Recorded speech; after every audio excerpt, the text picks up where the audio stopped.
Hi, my dear friends. Welcome to Learn All in One Commerce with Muralidhar Shastri. Today we are learning another one problem from profession. Okay, now profession in the mattond problem anna glance out ಮಾಡ್ತಾ ಇದ್ವಿ. May you can see that problem on the screen. ನೀವು screen ಮೇಲೆ ಆ problem ಅನ್ನ ನೋಡಬಹುದು. So ನಾವು without any other things I will directly move towards the problem. ನಾನು ಡೈರೆಕ್ಟ್ಗೆ ಪ್ರಾಬ್ಲಮ್ ಅಲ್ಲಿ ಏನು ಮಾಡ್ಬಿಡ್ತೀನಿ, ಮೂವ್ ಆನ್ ಆಗ್ಬಿಡ್ತೀನಿ. So may you can see the problem on the screen.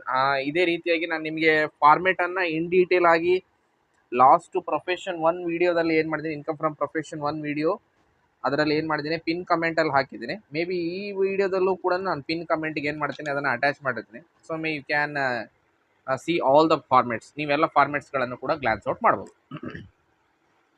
So ನೀಟಾಗಿ ಫಾರ್ಮೆಟನ್ನು ಹಾಕಬೇಕು, ಹಾಕ್ಬಿಟ್ಟು ಎಲ್ಲ ಬರೀಬೇಕು. ಇದು ಕೂಡ ಡಾಕ್ಟರ್ಗೆ ಸಂಬಂಧಪಟ್ಟಿರ್ತಕ್ಕಂತಹ ಒಂದು ಪ್ರಾಬ್ಲಮ್ಮೇ ಆಗಿರೋದ್ರಿಂದ ಡೈರೆಕ್ಟಾಗಿ ಪ್ರಾಬ್ಲಮ್ಗೆ ಡಾಕ್ಟರ್ಗಳಿಗೆ ಸಂಬಂಧಪಟ್ಟಿರ್ತಕ್ಕಂಥ ಎಲ್ಲ ಪ್ರಾಬ್ಲಮ್ಸ್ಗಳನ್ನು ಏನಾಗೋಣ, ಒನ್ ಬೈ ಒನ್ನ ನಾವು ಬಿಡಿಸ್ಕೊತ ಬಂದು ಸಾರ್ಟ್ ಔಟ್ ಮಾಡ್ಕೊಳ್ಳೋಣ. ಎಲ್ಲ ಪ್ರಾಬ್ಲಮ್ಸ್ಗಳನ್ನು ಕೂಡ ಕಂಪ್ಲೀಟ್ ಮಾಡೋಣ ಅಂತ ಹೇಳಿ. ಸೊ ಪ್ರೊಫೆಷ್ನಲ್ ಇನ್ಕಮ್ಸ್ಗಳನ್ನು ಫಸ್ಟಿಗೆ ತೊಗೋಬೇಕಾಗುತ್ತೆ. May you can see that in the ಪ್ರಾಬ್ಲಮಲ್ಲಿ ನೋಡ್ಕೋಬೇಕಾಗಿರುತ್ತೆ ನೀವು. ಸೊ ಪ್ರೊಫೆಷನಲ್ ಇನ್ಕಮ್ಗೆ ಸಂಬಂಧಪಟ್ಟಂಗೆ ಓಪನಿಂಗ್ ಬ್ಯಾಲೆನ್ಸ್ ನಾನು ಇವಾಗ ಆಲ್ರೆಡಿ ಹೇಳಿದ್ದೆ ನಿಮಗೆ. ಒಂದು ಕಡೆ ಏನು ಕೊಟ್ಟಿರ್ತಾರೆ ಅಂತ ಹೇಳಿದ್ರೆ, ಒಂದು ಕಡೆ ರಿಸಿಪ್ಟ್ ಕೊಟ್ಟಿರ್ತಾನೆ, ಇನ್ನೊಂದು ಕಡೆ ಏನು ಕೊಟ್ಟಿರ್ತಾನೆ, ಪೇಮೆಂಟ್ ಅಂತಕ್ಕಂಥದ್ದನ್ನು ಕೊಟ್ಟಿರ್ತಾನೆ. ಹೌದಾ? ಒಂದು ಕಡೆ ರಿಸಿಪ್ಟ್, ಇನ್ನೊಂದು ಕಡೆಗೆ ಏನು ಕೊಟ್ಟಿರ್ತಾರೆ, ಪೇಮೆಂಟನ್ನು ಕೊಟ್ಟಿರ್ತಾರೆ. ಸೊ ನೀವು ಅದನ್ನು ಅರ್ಥ ಮಾಡ್ಕೋಬೇಕು ಪ್ರಾಬ್ಲಮ್ಸ್ಗಳಲ್ಲಿ. ಸೊ ಫಸ್ಟ್ಗೆ ಓಪನಿಂಗ್ ಬ್ಯಾಲೆನ್ಸ್ ಇರ್ತದೆ, ಅಂದರೆ ಕ್ಲೋಸಿಂಗ್ ಬ್ಯಾಲೆನ್ಸ್ನ ಲಾಸ್ಟ್ ಮಂತ್ ಅಥವಾ ಲಾಸ್ಟ್ ಇಯರ್ ಕ್ಲೋಸಿಂಗ್ ಬ್ಯಾಲೆನ್ಸ್ ಏನಾಗಿರುತ್ತೆ, ಈ ವರ್ಷದ ಓಪನಿಂಗ್ ಬ್ಯಾಲೆನ್ಸ್ ಆಗಿರುತ್ತೆ. ಕನ್ಸಲ್ಟೇಷನ್ ಫೀಸ್ ಕಂಪಲ್ಸರಿ, ಡಾಕ್ಟರ್ಸ್ಗಳು ಏನು ತೊಗೊತಾರೆ, ಕನ್ಸಲ್ಟೇಷನ್ ಫೀಸನ್ನು ಕಂಪಲ್ಸರಿಯಾಗಿ ತೊಗೊಳ್ತಾರೆ. ಸೊ ಎಷ್ಟಿದೆ ಕನ್ಸಲ್ಟೇಷನ್ ಫೀಸು ಅಂತ ಹೇಳಂತಂದರೆ 16,000 ಇದೆ. ಸೊ 16,000 ನಾವೇನು ಮಾಡಿದ್ವಿ, ಇಲ್ಲಿ ತೊಗೊಂಡಿದ್ವಿ. ಅದಾದ ನಂತರ ನೆಕ್ಸ್ಟ್ ಇರ್ತಕ್ಕಂಥದ್ದು ವಿಸಿಟಿಂಗ್ ಫೀಸ್ ಅಂತಂತ ಹೇಳಿ. ಸೊ ವಿಸಿಟಿಂಗ್ ಫೀಸ್ ಎಷ್ಟಿದೆ ಅಂತ ಹೇಳಂತಂದರೆ 20,000 ಇದೆ. ವಿಸಿಟಿಂಗ್ ಫೀಸ್ ಎಷ್ಟಿದೆ, 20,000 ನಾವು ತೊಗೊಂಡಿದ್ವಿ. ಅದೇ ರೀತಿಯಾಗಿ ಗೇನ್ಸ್ ಆನ್ ಹಾರ್ಸ್, ಇದು ಇನ್ಕಮ್ ಫ್ರಮ್ ಅದರ್ ಸೋರ್ಸಸ್ಗೆ ಹೋಗುತ್ತೆ. Gains on horse income from other ಸೋರ್ಸಸ್ಗೆ ಹೋಗ್ತಕ್ಕಂಥದ್ದು. Share in and sale of ancestral property ಅಂತಂದು ಹೇಳಿ ಕರಿತೀವಿ. ಇದು ಕ್ಯಾಪಿಟಲ್ ಗೇನಿಗೆ ಹೋಗುತ್ತೆ. ಓಕೆ, ಏನಾಗುತ್ತೆ ಅದು ಕ್ಯಾಪಿಟಲ್ ಗೇನ್ ಹೋಗುತ್ತೆ. Profit on sale of securities ಅಂತ ಹೇಳಿ ಕರಿತೀವಿ. Profit on sale of securities ಇದು ಕೂಡ ಇನ್ಕಮ್ ಫ್ರಮ್ ಇದು ಕ್ಯಾಪಿಟಲ್ ಗೇನ್ಸ್ಗೆ ಹೋಗುತ್ತೆ ಅಂತಕ್ಕಂಥದ್ದು. ಸೊ ಅದೇ ರೀತಿಯಾಗಿ dividend on share of Indian company ಅಂತಂತ ಹೇಳಿ ಕರಿತೀವಿ. ಸೊ ಇಂಡಿಯನ್ ಕಂಪ್ನಿಯಿಂದ ಏನಾಗಿದೆ ನಿಮಗೆ ಡಿವಿಡೆಂಡನ್ನು ಬಂದಿರತಕ್ಕಂಥದ್ದು, ಇದು ಕೂಡ ನಾವು ಏನಂತ ಟ್ರೀಟ್ ಮಾಡಲ್ಲ, ಪ್ರೊಫೆಷ್ನಲ್ ಇನ್ಕಮ್ ಅಂತ ಹೇಳಿ ಏನು ಮಾಡೋಕ್ಕೆ ಹೋಗಲ್ಲ, ಟ್ರೀಟ್ ಮಾಡಲ್ಲ. Post office interest on post office savings bank, keep it in your mind. ನೆನ್ಪಿಟ್ಕೊಳ್ಳಿ, ನಾನು ಯಾವುದನ್ನು ಹೇಳ್ತಾ ಇಲ್ಲ, ಅದು ಯಾವುದನ್ನು ಕೂಡ ತೊಗೊಳಕ್ಕೆ ಹೋಗಬಾರ್ದು. ಸೊ ನಾನು ಇವಾಗ ಆಲ್ರೆಡಿ ಇಲ್ಲಿ ಹೇಳ್ತಾ ಹೋಗ್ತೀನಿ, ಅದನ್ನು ಮಾತ್ರನೇ ಕನ್ಸಿಡರ್ ಮಾಡಬೇಕಾಗಿರುತ್ತೆ. So dividend on share of Indian company, ಇದು ಕೂಡ ಪ್ರೊಫೆಷನಲ್ ಇನ್ಕಮ್ ಅಲ್ಲ. Interest on post office savings bank account, ಇದೂ ಕೂಡ ಏನಾಗಿರೋದಿಲ್ಲ, ಯಾವುದೇ ರೀತಿಯಾಗಿರ್ತಕ್ಕಂತಹ ಪ್ರೊಫೆಷನಲ್ ಇನ್ಕಮ್ ಅಲ್ಲ. Gift from uncle, keep it in your mind. Uncle important ಅಲ್ಲ. ಸೊ ಇಲ್ಲಿ ಯಾರು ಇಂಪಾರ್ಟೆಂಟು ಅಂತ ಹೇಳಂದರೆ ಪೇಷಂಟ್ಗಳು ಇಂಪಾರ್ಟೆಂಟ್ ಆಗಿರ್ತಾರೆ. ಗಿಫ್ಟ್ ಫ್ರಮ್ ಪೇಷಂಟ್ ಇದ್ದರೆ ಏನು ಮಾಡಬೇಕು, ಕಂಪಲ್ಸರಿಯಾಗಿ ತೊಗೋಬೇಕು. ನೆಕ್ಸ್ಟ್ ನೋಡಿ, interest on bank fixed deposit, F D ಇಟ್ಟಿದ್ದಾನೆ, ಎಫ್ ಡಿಯಿಂದ ದುಡ್ಡು ಬಂದಿದೆ, ಇದು ಕೂಡ ನಮಗೆ ಯಾವುದೇ ರೀತಿಯಾಗಿರ್ತಕ್ಕಂತಹ ಅದರ್ ಸೋರ್ಸಸ್ಗೆ ಹೋಗುತ್ತೆ. ಇನ್ಕಮ್ ಫ್ರಮ್ ಅದರ್ ಸೋರ್ಸಸ್ಗೆ, ಇದು ಪ್ರೊಫೆಷನಲ್ ಇನ್ಕಮ್ ಅಲ್ಲ. ಸೊ ನೆಕ್ಸ್ಟ್ ಬಂದುಬಿಟ್ಟು ನೋಡಿ, ಹಾನರೇರಿಯಮ್ ಫ್ರಮ್ ದ ಗೌರ್ಮೆಂಟ್ ಹಾಸ್ಪಿಟಲ್ ಅಂತಂತ ಹೇಳಿ, ಇವರು ಯಾವುದೋ ಒಂದು ವರ್ಕ್ಗೋಸ್ಕರನೇ ಯಾವುದಕ್ಕೋ ಗೌರ್ಮೆಂಟ್ ಹಾಸ್ಪಿಟಲ್ಗೆ ಹೋಗಿರ್ತಾರೆ. ಸೊ ಇವ್ರಿಗೆ ಏನು ಮಾಡಿದರೆ, ಹಾನರೇರಿಯಮ್ ಮಾಡಿದರೆ, ಹಾನರೇರಿಯಮ್ ಅಂತಂತ ಹೇಳಂದ್ರೆಗಿನ ಸನ್ಮಾನ ಮಾಡಿಬಿಟ್ಟು ಏನೋ ದುಡ್ಡನ್ನು ಏನು ಮಾಡಿರ್ತಾರೆ, ಕೊಟ್ಟಿರ್ತಾರೆ. So that's what the income. So ಅದು ಕೂಡ ಪ್ರೊಫೆಷನಲ್ ಇನ್ಕಮ್ಮೇ ಆಗಿರುತ್ತೆ ಹೊರತು ಬೇರೆ ಇನ್ಕಮ್ ಆಗಿರೋದಿಲ್ಲ. Keep it in your mind. ಅದಕ್ಕೆ ಹಾನರೇರಿಯಮ್ ಅಂತಂತ ಹೇಳಿ ಕರಿತೀವಿ. ನಾವು ಅದನ್ನು 18,000 ಕಂಪಲ್ಸರಿಯಾಗಿ ತೊಗೋಬೇಕು. ಅದಾದ ನಂತರ ಗಿಫ್ಟ್ ಫ್ರಮ್ ಪೇಷಂಟ್ಸ್ 5,000 ಅಂತ ಹೇಳಿದೆ. ಆ 5,000 ಏನು ಮಾಡಬೇಕು, ಪೇಷಂಟ್ಸು ತೊಗೋಬೇಕಾಗಿರುತ್ತೆ. ಟೋಟಲ್ ಮಾಡಿದಾಗ ಇದಿಷ್ಟು 59,000 ಆಯಿತು ಅಂತ ಹೇಳಿ. ನೆಕ್ಸ್ಟ್ ನೋಡಿ, ಪ್ರೊಫೆಷ್ನಲ್ ಎಕ್ಸ್ಪೆನ್ಸಸ್ಗೆ ಬರೋಣ. ಸ್ಯಾಲರಿ ಟು ಸ್ಟಾಫ್ ಕಂಪಲ್ಸರಿಯಾಗಿ ತೊಗೊಳ್ಳೇಬೇಕು. ಹೌಸ್ ಹೋಲ್ಡ್ ಎಕ್ಸ್ಪೆನ್ಸಸ್ ಇದೆ ಎಲ್ಲೋದಕ್ಕಿಂತ ಫಸ್ಟ್ಗೆ. ಹೌಸ್ ಹೋಲ್ಡ್ ಎಕ್ಸ್ಪೆನ್ಸಸ್ ಬರಲ್ಲ. ಪರ್ಚೇಸ್ ಆಫ್ ಕಾರ್ ಕ್ಯಾಪಿಟಲ್ ಎಕ್ಸ್ಪೆಂಡಿಚರಲ್ಲಿ ಬರುತ್ತೆ. ಡೊನೇಷನ್ಸು ಅವನ ಪರ್ಸ್ನಲಲ್ಲಿ ಬರುತ್ತೆ. ಸೊ ಇನ್ಕಮ್ ಟ್ಯಾಕ್ಸು ಅದು ಅವನ ಪರ್ಸ್ನಲಲ್ಲಿ ಬರುತ್ತೆ. ಸ್ಯಾಲ್ರಿ ಟು ಸ್ಟಾಫ್ ಏನಿರುತ್ತಪ್ಪ ಅಂತ ಹೇಳಿದ್ರೆ, ಸೊ ಯಾವಾಗಲೂ ಕೂಡ ಪ್ರೊಫೆಷನಲ್ಲಿ ಸ್ಯಾಲ್ರಿ ಕೊಟ್ಟಿರ್ತಾನೆ ಸ್ಟಾಫ್ಗೆ, ಅಂದರೆ ಅದು ಕನ್ಸಿಡರ್ ಆಗಿರುತ್ತೆ. ಗಿಫ್ಟ್ ಟು ಡಾಟರ್, ಅದು ಮಗಳಿಗೆ ಕೊಟ್ಟಿರ್ತಕ್ಕಂಥದ್ದು ಗಿಫ್ಟು. ಸೊ ಹಾಗಾಗಿ ಗಿಫ್ಟ್ ಟು ಡಾಟರನ್ನು ನಾವೇನು ಮಾಡೋಕ್ಕೆ ಹೋಗಲ್ಲ, ಕನ್ಸಿಡರ್ ಮಾಡೋಕ್ಕೋಗಲ್ಲ. ಸೊ ಎಸ್ಟಾಬ್ಲಿಷ್ಮೆಂಟ್ ಎಕ್ಸ್ಪೆನ್ಸಸ್ ಅಂತ ಹೇಳಿ ಟ್ರೀಟ್ ಮಾಡ್ತೀವಿ. So establishment expenses are the expenses which are pure related to words ಅನೇ ಪ್ರೊಫೆಷ್ನಲ್ಗೆ ಸಂಬಂಧಪಟ್ಟಿರ್ತಕ್ಕಂತಹದ್ದ ಎಕ್ಸ್ಪೆನ್ಸಸ್ಗಳಾಗಿರುತ್ತೆ. ಈ ಎಸ್ಟಾಬ್ಲಿಷ್ಮೆಂಟ್ ಎಕ್ಸ್ಪೆನ್ಸಸ್ಗಳನ್ನು we need to been treat it as an a purely professional expenses. Keep it in your mind. I am saying again and again, the professional establishment expenses are treated as an A professional expenses. ಇದನ್ನು professional expenses ಅಂತ ಹೇಳಿ ನಾವೇನು ಮಾಡ್ತೀವಿ, ಕರಿತೀವಿ ಅಂತಕ್ಕಂಥದ್ದು. Surgical equipments, keep it in your mind. Surgical equipments are treated as an A capital expenditure, but they have been given the depreciation adjustment number 2 in the sense of that other information. So depreciation on car and the surgical equipments is at 15% each ಅಂತ ಹೇಳಿ ಕೊಟ್ಟಿದ್ದಾನೆ. Surgical ಇಕ್ವಿಪ್ಮೆಂಟ್ಸ್ಗಳಿಗೆ ಸಂಬಂಧಪಟ್ಟಂಗೆ 4000 rupees ಇದೆ surgical ಇಕ್ವಿಪ್ಮೆಂಟ್ಸ್ಗೆ 4000ಗೆ 15% ಮಾಡಿದ್ರೆ 600 rupees ಅಂತಕ್ಕಂಥದ್ದು ಏನಾಯಿತು ನಮಗೆ ಇಲ್ಲಿ ಅದಕ್ಕೆ ಆನ್ಸರ್ ಬಂತು ಅಂತಕ್ಕಂಥದ್ದು, ಅಂದರೆ ಡಿಪ್ರಿಸಿಯೇಷನ್ ತೆಗೆದಿರ್ತಕ್ಕಂಥದ್ದು. ಕಾರ್ಗೂ ಕೂಡ ನಾವೇನು ಮಾಡಬೇಕಾಗಿರುತ್ತೆ, ಡಿಪ್ರಿಸಿಯೇಷನ್ನ ತಗೋಬೇಕಾಗಿರುತ್ತೆ. ಅದಕ್ಕಿಂತನೂ ಮುಂಚೆ ಏನಾಗಿದೆ, ಕಾರನ್ನು ಬಳಕೆ ಮಾಡ್ಕೊಂಡಿರೋದು ನೋಡಿ ಏನಾಗಿರುತ್ತೆ, ಇದರಲ್ಲಿ ಸರ್ಜಿಕಲ್ ಇಕ್ವಿಪ್ಮೆಂಟ್ಸ್ ಆದ ನಂತರ ಲೈಫ್ ಇನ್ಶೂರೆನ್ಸ್ ಪ್ರೀಮಿಯಂ ಅಂತ ಹೇಳಿ ಕೊಟ್ಟಿದ್ದಾನೆ. ಇದು ಅವನ ಸ್ವಂತಕ್ಕಾಗಿರುತ್ತೆ, LIC ಪ್ರೀಮಿಯಮು. ವೆಲ್ತ್ ಟ್ಯಾಕ್ಸ್ ಕೂಡ ಏನು ಇನ್ಶೂರೆನ್ಸ್ ಇನ್ಕಮ್ ಟ್ಯಾಕ್ಸ್ ಕಟ್ಟಿರ್ತಾನೆ, ಇನ್ಕಮ್ ಟ್ಯಾಕ್ಸ್ ಜೊತೆಗೂ ಕೂಡ ಬರ್ತಕ್ಕಂಥದ್ದು ಏನಾಗಿರುತ್ತೆ, ವೆಲ್ತ್ ಟ್ಯಾಕ್ಸ್ ಆಗಿರುತ್ತೆ.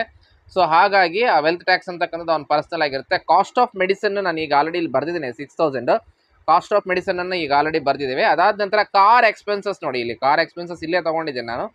ಕಾರ್ ಎಕ್ಸ್ಪೆನ್ಸಸ್ ಏನಿದೆ, 1/4 of car expenses are in respect of an a personal use.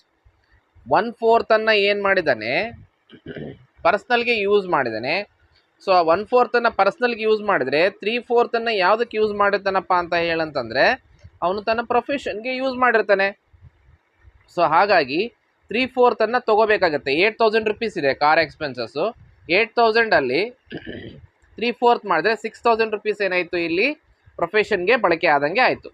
So depreciation on car ಇವಾಗ ಆಲ್ರೆಡಿ ಹೇಳಿದ್ದು. ಡಿಪ್ರಿಸಿಯೇಷನ್ ಆನ್ ಕಾರ್ ಏನಾಗಿದೆಪ್ಪ ಅಂದರೆ the total car amount, keep it in your mind. ನೀವು car expenses ಮೇಲೆ ಏನು ಮಾಡ್ತೀರಾ, depreciation ತೆಗೆದುಬಿಡ್ತೀರಾ, ತಪ್ಪು. So you should compulsorily consider that the cost of or the value of the asset. Value of the asset ಮೇಲೇ ಏನು ಮಾಡಬೇಕಾಗಿರುತ್ತೆ, ಡಿಪ್ರಿಸಿಯೇಷನನ್ನು ತೆಗಿಬೇಕಾಗಿರುತ್ತೆ. So ಹಾಗಾದರೆ ನೀವು ಇದನ್ನೇನು ಸರ್ ಇಲ್ಲಿ ತೊಗೊಂಡು, ದಿಸ್ ಈಸ್ ದ ಎಕ್ಸ್ಪೆನ್ಸಸ್, ಇದು ಎಕ್ಸ್ಪೆನ್ಸಸ್ ಆಗಿರುತ್ತೆ. ಇದೇನಾಗಿರುತ್ತಪ್ಪ ಅಂತ ಹೇಳಂತಂದರೆ ಇದು ಡಿಪ್ರಿಸಿಯೇಷನ್ ಆಗಿರುತ್ತೆ. ಡಿಪ್ರಿಸಿಯೇಷನ್ ಯಾವಾಗಲೂ ಕೂಡ ಅಸೆಟ್ ಮೇಲೆ ತೆಗಿಬೇಕು. ಸರ್ಜಿಕಲ್ ಇಕ್ವಿಪ್ಮೆಂಟ್ಸು ಕೂಡ 4000 ರುಪೀಸ್ ಇದೆ, 4000 ಅಸೆಟ್ ವ್ಯಾಲ್ಯೂ ಮೇಲೆ ನಾವು ಡಿಪ್ರಿಸಿಯೇಷನ್ ತೆಗೆದಿರೋದು. ಸೊ ಇಲ್ಲಿ ಡಿಪ್ರಿಸಿಯೇಷನ್ ಆನ್ ಕಾರ್ ಕೂಡ ಏನು ಮಾಡಬೇಕಪ್ಪ ಅಂತ ಹೇಳಿದಂಗೆ ಅಸೆಟ್ ವ್ಯಾಲ್ಯೂ ಮೇಲೆ ತೆಗಿಬೇಕು. ಟೋಟಲ್ ಎಷ್ಟಿದೆ ಅಂತ ಹೇಳಂದರೆ 20,000 ಇದೆ. ಕಾರ್ ಪರ್ಚೇಸ್ ಆಫ್ ಕಾರ್ ಇದೆ ನೋಡಿ, 20,000 ಇದೆ. 15% ಇಲ್ಲಿ 15%, ಇಲ್ಲಿ 15% ಮಾಡಬೇಕು. 15% ಮಾಡಾದ ನಂತರ 3/4 ಯಾಕೆ ಅಂತ ಹೇಳಂದ್ರೆ, ಈಗ ನಾವು 1/4 is used for personal use and 3/4 is used for the professional use. So ಹಾಗಾಗಿ we need to be consider year the 3/4. ನಾವು ಕೇವಲ 3/4 ಮಾತ್ರ ಇಲ್ಲಿ ಕನ್ಸಿಡರ್ ಮಾಡಬೇಕು. ಇಂಟು 3/4 ಮಾಡ್ಕೊಂಡಾಗ 2250 ಅಂತಕ್ಕಂಥದ್ದು ಏನಾಗುತ್ತೆ, ನಮಗೆ ಇಲ್ಲಿ ಡಿಪ್ರಿಸಿಯೇಷನ್ ಅಮೌಂಟು ಬರುತ್ತೆ. ಸೊ ಕಾಸ್ಟ್ ಆಫ್ ಮೆಡಿಸನ್ ಆಯಿತು. ಲ್ಯಾಬ್ ಎಕ್ಸ್ಪೆನ್ಸಸ್ ಅಂತಕ್ಕಂಥದ್ದು ಲಾಸ್ಟಿಗೆ ಇರ್ತಕ್ಕಂಥದ್ದು, ಲ್ಯಾಬ್ ಎಕ್ಸ್ಪೆನ್ಸಸ್ ಕೂಡ ತೊಗೊಳ್ಳಿ 4000 ರುಪೀಸ್ ಅಂತಕ್ಕಂಥದ್ದು. ಸೊ ಅದಾದ ನಂತರ ಇನ್ನೊಂದು ವಿಷಯ ಹೇಳಿದ್ದೇನೆ ಇದರೊಳಗಡೆ, donation paid to approved institutions ಅಂತಕ್ಕಂಥದ್ದು. ಸೊ ನಮಗೆ ಎಕ್ಸ್ಪೆಂಡಿಚರಲ್ಲಿ ಕೊಟ್ಟಿದ್ದಾನೆ ಡೊನೇಷನ್ಸ್ 5000 ರುಪೀಸ್ ಅಂತಕ್ಕಂಥದ್ದು. ಇದು ATGಗೆ ಏನಾಗುತ್ತೆ, ಕ್ಯಾಲ್ಕುಲೇಷನ್ಸ್ಗಳಿಗೆ ಬರುತ್ತೆ. ATG ಕ್ಯಾಲ್ಕುಲೇಷನ್ಸ್ಗಳಿಗೆ ಅಪ್ರೂವ್ಡ್ ಇನ್ಸ್ಟಿಟ್ಯೂಷನ್ಸ್ಗಳಿದ್ದಾಗ ಅವಾಗ ATG ಕ್ಯಾಲ್ಕುಲೇಷನ್ಸ್ಗಳಿಗೆ ನಮಗೆ ಬರ್ತಕ್ಕಂಥದ್ದು. ಸೊ ಹಾಗಿದ್ರೆ ಟೋಟಲ್ ಆಗಿ ನಾವು ಇದಿಷ್ಟು ಮಾಡ್ಕೊಂಡಾಗ ಇನ್ನೊಂದು securities are sold are 8 months old ಅಂತಂತ ಹೇಳಿ ಕರೆದಿನಿ. ಸೆಕ್ಯೂರಿಟೀಸ್ಗಳನ್ನು ಸೋಲ್ಡ್ ಔಟ್ ಮಾಡಿದ್ದಾರೆ. ಸೊ ಅದು 8 months ಓಲ್ಡ್ ಅಂತಂತ ಹೇಳಿ ಕರಿತೀವಿ. ಯಾವುದೇ ಸೆಕ್ಯೂರಿಟೀಸ್ಗಳನ್ನು ಸೋಲ್ಡ್ ಔಟ್ ಮಾಡಿದರೂ ಕೂಡ ಅದನ್ನು STCG ಅಂತಂತ ಹೇಳಿ ಕರಿತೀವಿ. Any securities or bonds or debentures sold within a 1 month, within a 1 year, in the sense of that within the 12 months ಒಳಗಡೆ ಏನಾದರೂ ಕೂಡ ಸೋಲ್ಡ್ ಔಟ್ ಮಾಡಿದರೆ ಅದಕ್ಕೆ ನಾವೇನಂತ ಕರಿತೀವಿ, STCG ಅಂತಂತ ಹೇಳಿ ಕರಿತೀವಿ. ಶಾರ್ಟ್ ಟರ್ಮ್ ಕ್ಯಾಪಿಟಲ್ ಗೇನ್ ಅಂತ ಹೇಳಿ ಕರಿತೀವಿ. ಶಾರ್ಟ್ ಟರ್ಮ್ ಕ್ಯಾಪಿಟಲ್ ಗೇನ್ ಆಗಿರುತ್ತೆ, ಇದು ಕನ್ಸಿಡರ್ ಆಗಿರುತ್ತೆ ಅಂತಕ್ಕಂಥದ್ದು. ಸೊ ಹಾಗಾಗಿ ನಾವೇನು ಮಾಡಬೇಕು, ಅದನ್ನು ಶಾರ್ಟ್ ಟರ್ಮ್ ಕ್ಯಾಪಿಟಲ್ ಗೇನಿಗೆ ಕನ್ಸಿಡರ್ ಮಾಡಬೇಕಾಗಿರುತ್ತೆ ಅಂತಕ್ಕಂಥದ್ದು. ಸೊ ಅದೇ ರೀತಿಯಾಗಿ ನೆಕ್ಸ್ಟ್ ಮುಂದುವರೆದು ಇದಿಷ್ಟನ್ನು ಟೋಟಲ್ ಮಾಡ್ಕೋಬೇಕು. ನೀವು ಟೋಟಲ್ ಮಾಡ್ಕೊಂಡಾಗ 30,850 ಅಂತಕ್ಕಂಥದ್ದು ಬಂತು. 59,000 30,850 ಲೆಸ್ ಮಾಡಿದ್ರೆ ನಮಗೆ ಎಷ್ಟು ಸಿಗುತ್ತೆ, 28,150 ಅಂತಕ್ಕಂಥದ್ದು ಸಿಕ್ತು. ಸೊ ಇದಾದ ನಂತರ ಇನ್ಕಮ್ ಫ್ರಮ್ ಪ್ರೊಫೆಷನ್ ಅಂತ ಹೇಳಿ ಕರೆದ್ವಿ ನಾವು. Income from short term capital gain, ಇದನ್ನು ಬರೆದು ಅಂಡರ್ಲೈನ್ ಮಾಡಬೇಕು. ಒಂದು ಲೈನ್ ಬಿಟ್ಬಿಡಿ, ನಾನು ಬಿಟ್ಟಿಲ್ಲ, ನೀವು ಕಂಪಲ್ಸರಿ ಬಿಡಬೇಕಾಗಿರುತ್ತೆ. ಸೊ ಇದೆಲ್ಲ ಮುಗಿದಾದ ನಂತರ ಒಂದು ಲೈನ್ ಬಿಡಿ. ನಮಗೆ GTIನ ನಾವು ಕಂಡುಹಿಡಿದು gross total income, professional income ಕೇಳಿದರೆ ಇಲ್ಲಿಗೆ ಕಂಪ್ಲೀಟ್ ಆಗಿಬಿಡುತ್ತೆ, ಬಿಟ್ಬಿಡಿ. ಸೊ ಇಫ್ ಇನ್ ಕೇಸ್ ಏನಾದರೂ ಕೂಡ ಕಂಟಿನ್ಯೂಯೇಷನ್ ಕೇಳಿದ ಗ್ರಾಸ್ ಟೋಟಲ್ ಇನ್ಕಮ್ ಕೇಳಿದ ಅಂದರೆ ಗ್ರಾಸ್ ಟೋಟಲ್ ಇನ್ಕಮ್ ಪ್ರಾಬ್ಲಮ್ಸ್ ಕೂಡ ಮಾಡಬೇಕಾಗಿರುತ್ತೆ ಅಂತಕ್ಕಂಥದ್ದು. So income from short term capital gain because securities are sold at 8 months old ಅಂತ ಹೇಳಿದರೆ 8 ತಿಂಗಳಿಗೆ ಏನು ಮಾಡಿದ್ದಾನೆ ಸೆಕ್ಯೂರಿಟೀಸ್ಗಳನ್ನು ಸೋಲ್ಡ್ ಔಟ್ ಮಾಡಿದ್ದಾರೆ. ಸೊ ಹಾಗಾಗಿ ಅಂದರೆ ಪ್ರಾಫಿಟ್ ಆನ್ ಸೇಲ್ ಆಫ್ ಸೆಕ್ಯೂರಿಟೀಸ್ಗಳಿಗೆ ನಮ್ಗೆ ಎಷ್ಟು ಉಳಿತಾಯ ಆಗಿದೆ ಅಂತಂದರೆ 6,000 rupees ಅಂತಕ್ಕಂಥದ್ದು ನಮಗೆ ಉಳಿದಿರ್ತಕ್ಕಂಥದ್ದು. ಹೌದಾ, ನಮ್ಗೆ ಎಷ್ಟಿದೆ 6,000 rupees ಮಾತ್ರನೇ ಉಳಿದಿರ್ತಕ್ಕಂಥದ್ದು. Profit on sale of securities ಅಂತೇಳಿ ರಿಸಿಪ್ಟ್ ಸೈಡ್ ಕೊಟ್ಟಿದ್ದೇನೆ, ಚೆಕ್ ಮಾಡ್ಕೋಬೇಕು ತಾವೆಲ್ಲರೂ. ಹೌದಾ, ನಾನು ಫಾರ್ಮೆಟ್ ಎಲ್ಲನ ಹಾಕಿರ್ತೀನಿ, ಫಾರ್ಮೆಟು ಹಾಕಿರ್ತೀನಿ. ಫಾರ್ಮೆಟನ್ನು ನೀವೆಲ್ಲಿ ಪಿನ್ ಕಮೆಂಟಲ್ಲಿ ಏನು ಮಾಡ್ಕೋಬೇಕು, ಚೆಕ್ ಮಾಡ್ಕೋಬೇಕು. ಸೊ ಅದೇ ರೀತಿಯಾಗಿ ಇಲ್ಲಿ ಪ್ರಾಬ್ಲಮಲ್ಲೂ ಕೂಡ ರಿಸಿಪ್ಟ್ ಸೈಡ್ ಏನಿದೆ 6,000 rupees ನಮಗೆ ಇರ್ತಕ್ಕಂಥದ್ದನ್ನು ಅದನ್ನು ನಾವೇನು ಮಾಡಬೇಕು, ಇಲ್ಲಿ ಕಂಪಲ್ಸರಿಯಾಗಿ ತೊಗೊಳ್ಳೇಬೇಕು. This is not an a professional income, this is an a capital gain in the sense of short term capital gain income. Profit on sale of security 6,000. Next income from other sources ಅಂತ ಹೇಳಿ ಕರಿತೀವಿ. Income from other sources ಅಲ್ಲಿ ನಿಮಗೆ ಇರ್ತಕ್ಕಂಥದ್ದು capital gain from horse race ಅಂತ ಹೇಳಿದೆ ನೋಡಿ. Gain from horse race ಏನಾಗಿತ್ತಪ್ಪ ಅಂತಂದ್ರೆ ಇನ್ನು ಅದರ್ ಸೋರ್ಸಸ್ ಬರ್ತಕ್ಕಂಥದ್ದು 10,000. ಇಂಟ್ರೆಸ್ಟ್ ಆನ್ ಬ್ಯಾಂಕ್ ಡೆಪಾಸಿಟ್ ಇದೆ 1,000. ಸೊ ಟೋಟಲ್ ಇವೆರಡನ್ನ ಕೂಡಿಸಿದಾಗ ನಿಮಗೆ ಸಿಗ್ತಕ್ಕಂಥದ್ದು 11,000. So 28,150, 6,000, 11,000 total together you will make it that 45,150 ಅಂತಕ್ಕಂಥದ್ದು ಇದನ್ನ ಗ್ರಾಸ್ ಟೋಟಲ್ ಇನ್ಕಮ್ ಅಂತ ಹೇಳಿ ಏನು ಮಾಡ್ತೀವಿ ನಾವು ಇದನ್ನ ಕರಿತೀವಿ. ಸೊ ಇಲ್ಲಿಗೆ ಈ ಪ್ರಾಬ್ಲಮ್ ಏನಾಗುತ್ತೆ, ಕಂಪ್ಲೀಟ್ ಆಗುತ್ತೆ ಅಂತಕ್ಕಂಥದ್ದು. ಇನ್ಕಮ್ ಫ್ರಮ್ ಅದರ್ ಸೋರ್ಸು ಎಷ್ಟಾಗುತ್ತೆ, 11,000 ಆಗುತ್ತೆ. ಶಾರ್ಟ್ ಟರ್ಮ್ ಕ್ಯಾಪಿಟಲ್ ಗೇನು 6,000 ಆಗುತ್ತೆ. ಇನ್ಕಮ್ ಫ್ರಮ್ ಪ್ರೊಫೆಷನ್ ಎಷ್ಟಾಯಿತು, 28,150 ಅಂತಕ್ಕಂಥದ್ದು. ಸೊ ಇಂಥ ಪ್ರಾಬ್ಲಮ್ಸ್ಗಳನ್ನು ಕೂಡ ಏನು ಮಾಡ್ಬೋದು, ಎಕ್ಸಾಮ್ಸ್ಗಳಲ್ಲಿ ಕೇಳ್ತಕ್ಕಂತಹ ಚಾನ್ಸಸ್ ಇರುತ್ತೆ. ಸೊ ನಾನು ನಿಮಗೆ ಗೊತ್ತಾಗಲಿ ಅಂತ ಹೇಳಿ ಈ ವಿಷಯ ಕೂಡ ತಿಳಿಸಿದ್ದೀನಿ. ಸೊ ಮತ್ತೊಂದು ಮುಂದಿನ ಪ್ರಾಬ್ಲಮಲ್ಲಿ ಮತ್ತೆ ಕೂಡ ಭೇಟಿ ಆಗೋಣ. ಧನ್ಯವಾದಗಳು.